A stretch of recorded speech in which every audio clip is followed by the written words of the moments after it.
To say Static Shock wasn't the most significant series out there, especially for anyone of color. A young black man who watched this series could see themselves as a superhero to a certain degree for the first time for a generation. Don't get me wrong, you had the likes of Luke Cage, Black Panther, I guess Falcon.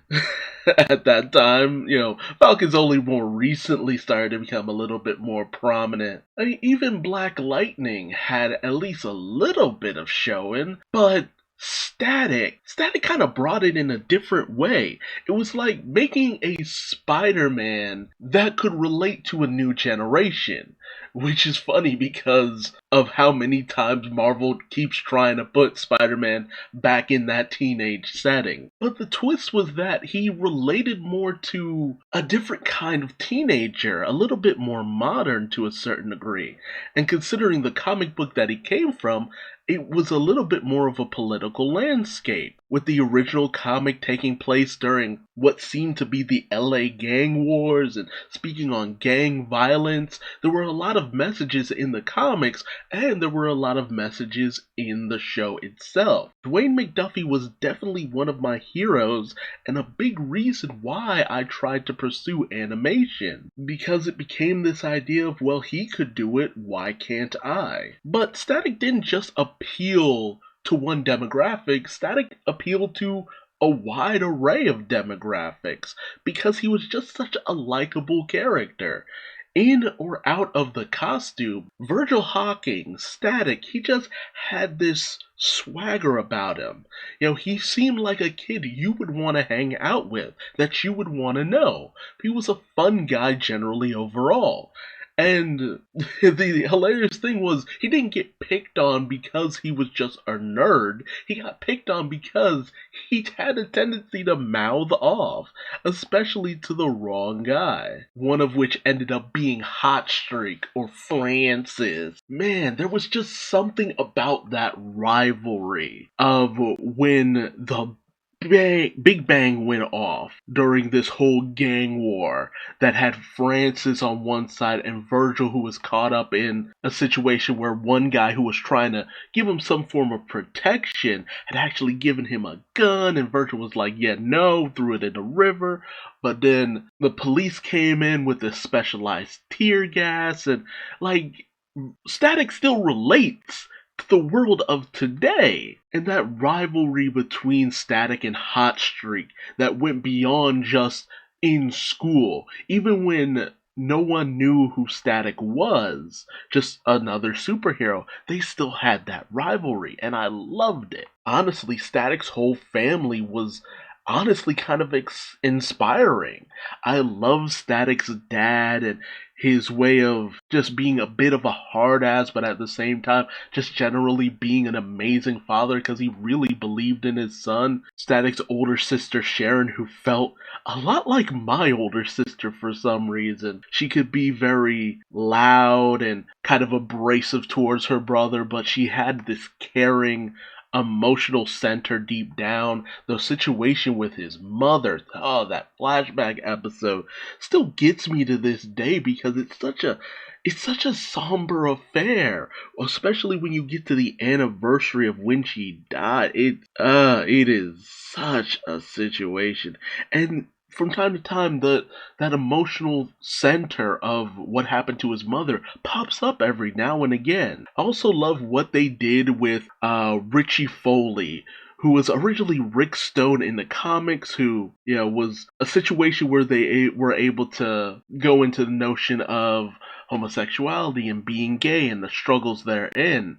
They weren't really able to do that in terms of the series, but Dwayne McDuffie tried to put in subtle nods here and there, and once you know the context of what his character was supposed to be, it kind of starts to become a little bit obvious, but it's not overwhelmingly obvious. And I love that, the people who worked on this series loved the dynamic that Richie and Virgil had. Because Richie, he was an amazing friend to Virgil.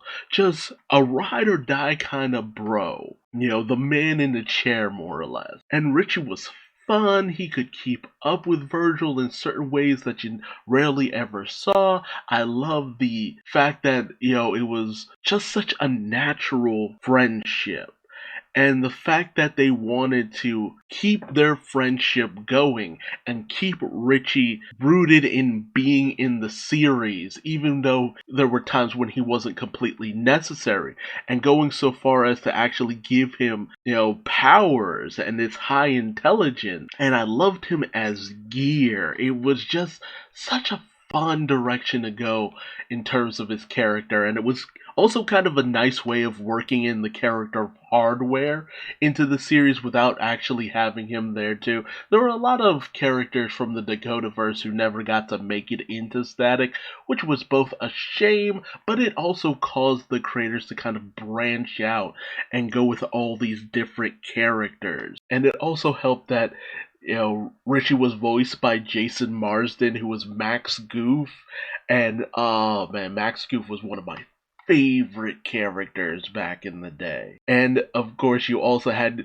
all the side characters and friends of Static, his allies over time, Rubber Band Man. Like, oh man, it was so wild to have a character who was basically kind of named after that song by the Spinners, because my mom used to listen to that all the time. But Rubber Band Man, it was awesome because he went from being this bad character to slowly becoming this good guy over time.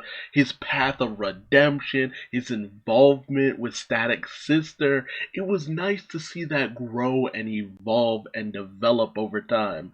Also, his voice actor has the same name as me, so it was also kind of wild whenever I looked in the credits. I would see my name in the credits. Not my last name, but my first name. It was always so fun to kind of see that. The character of Shebang was interesting, but never my favorite character.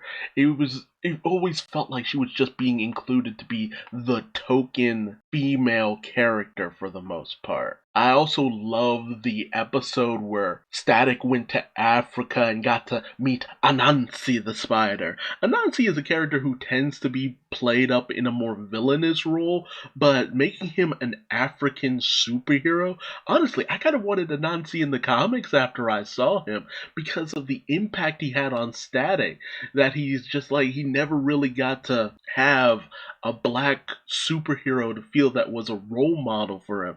And that moment where they were in Africa and they met and they talked, and that moment towards the end where deep down Static got that affirmation that he never felt like he had before, and Anansi saying, well, people in America have their own black superhero. You get to be that inspiration that the people of America so badly needed. And man, Anansi was just such a cool guy. It's just such a wild situation. Also love the episode that introduced what was essentially like a Black Lightning pastiche, Soul Power. Like, oh man, I like this classic black superhero from back in the day, and just the 70s vibe they gave him. I really wish they could have used Black Lightning, because honestly, the mentorship between Black Lightning and Static is something I really kind of appreciated in Young Justice, and I really dug that. And I would have loved to see a little bit more of that in the series. Because Black Lightning, while they do have very similar powers, it would have been fantastic to have the personality of Jefferson Pierce shine through in this series, because Jefferson Pierce is like a person who leads communities and is such an inspiration to people, but also has a little bit of attitude and stuff. It would have been awesome to see that. But man, the villains in this series. When I tell you, the meta breed was an interesting idea for the most part. Not really some of my all-time favorite villains. You had Talon and you had Shiv. They were goons pretty much. But man, Ebon, dude, what an intense villain. Just the idea of this guy who could just meld into the shadows, a living shadow himself. The fact that his body was like this dimensional portal and he could pull people through darkness, and just it was such a surreal character, and there was just this real sense of menace behind him. And honestly, a lot of credit has to go to his voice actor, because Gary Anthony Sturgis brought that character to life. That deep voice that would just speak to you from the shadows. And whenever he came about, you knew shit was about to go down. And having one of the biggest arch enemies of Static, be Ebon, who is a living shadow, and Hotstreak, who is also kind of a source of light. It's just like you had the rival and you had the arch enemy. And during the final episode where they merged them together into one insane being was just wild. And it's such a shame we never got to see more of that and more, volatile team ups between the two. But the thing about Francis Hotstreak, it was always kind of implied that he was a racist.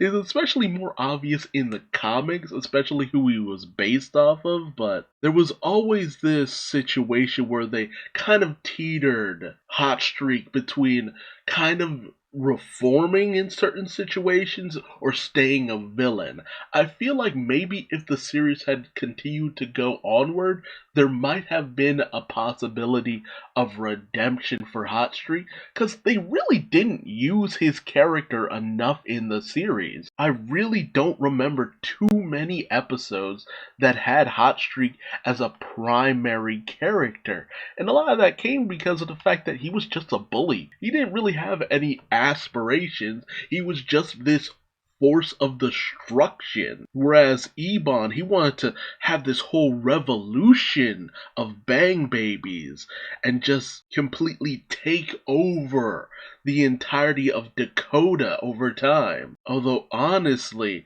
I would have loved to have seen that kind of storyline go a little bit further, because over time a lot of the bang babies just didn't have that same punch after a while. But you always had these weird groupings of bang babies, like the Rough Pack, which the only one that I really think of is Kangor, just because he has the big old boots and he goes stomping around.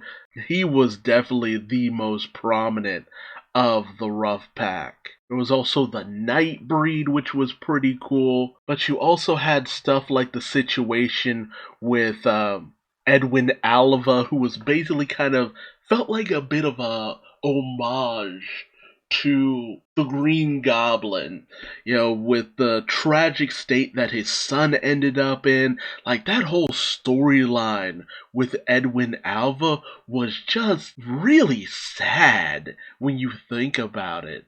Like, over time, that really became such a tragic storyline. You also had the characters of Puff and Onyx, and they really started to become a little bit more involved with a lot of episodes. Puff had like this weird large amount of attitude, and it was always fun to see her around. Onyx was cool, but Puff was the one who really just kind of ate up a lot of the episodes and made you kind of interested to see Static take her down, because she was such a bad girl. But there were just a lot of like one-off villains who were fun, and it was always fun to see them come back. They just weren't the most memorable, but the whole Big Bang situation was a license to just have monsters of the week. This time, Static faces off against this character who can create illusions with their mind. This time, Static faces off with this character who has a literal speaker in their chest and he's dealing with sound and whatnot. It's just like, it was always a fun time. There was almost never a dull episode, especially with the ones that were all about a message. You had the episode involving Richie's father, who was an out and out racist, and I love the moment where Static's dad outright just called him out on his racism. And, Richie's dad had to really confront it when it drove a wedge between him and his son. It was just like, what do you care about more, your prejudice or your son? And it's just like, yes, I love that. Or the episode where a kid freaking brought a gun to school in order to stop bullies. That was an intense episode, and you could never get away with something like that in today's society. I think even when they were trying to get that episode out there, they got a lot of pushback. But messages like that are good, because it's just like, look, man, those are messages you should be trying to teach children. And I hate that we don't get prominent moments like that anymore. We always have to put it under vague analogies and stuff like that feel a little bit overly heavy-handed. But honestly, a lot of the messages in Static always kind of felt genuine, like they were coming from a real place. Static just really was one of my all-time favorite series. I loved seeing him grow, develop. The episodes where he worked with the Justice League were pretty fun, but he always felt a little bit out of place. And I kept thinking I would love to see a team up with him in the Teen Titans. And when he did join the Teen Titans in the comics, I hated that it could only last so long before they rebooted the entire universe. And then Static, he got his own book, but because of just the worst kind of background disruption, like the creative process for that Static book in the New 52 just made it a mess, and that the whole book just was not good. I wanted to enjoy that storyline. I wanted to see more of Static. He had a moment where Tim Drake had gone to him for something, but it just did not last. And the death and passing of Dwayne McDuffie, that hit me. That really did hit me, because he really was an inspiration to me. But what they're now trying to do with Static, I love it. I love the fact that they've tied that character into the Black Lives Movement, and the whole situation with the tear gas went from a gang situation to being a protest where people have had tear gas sprayed at them. It's just like, it just goes to show that within the past 30 years, there are still racial tensions and problems that are still very prevalent to today's society. Static has always been a highly political character and has always tried to drive messages. And you still have a lot of the people who created Static still working on it. It wasn't just Dwayne McDuffie. You had the likes of Denise Cohen, Michael Davis, Derek T. Dingler. They all came together to work on this character, to bring them to life, to make a character who could just vibe with the black kids of the modern day. And what they're doing now, that's a vibe. This character is still prominent. This character still has a place in modern storytelling. He just needs to be given that chance once more. And I hope that with Milestone returns, Static will return to prominence once again, because there will always be a place in the world for Static. Static matters. You matter. And the trials and tribulations of the modern day teenager are still significant, because they will be the people to shape the future. And Static, he's just a small piece of helping them grow along the way. But don't just listen to my ramblings. What did you love about Static Shock? Did you originally read the original Milestone comics? Did you get started with the original animated series? Did you first see him in Justice League, maybe?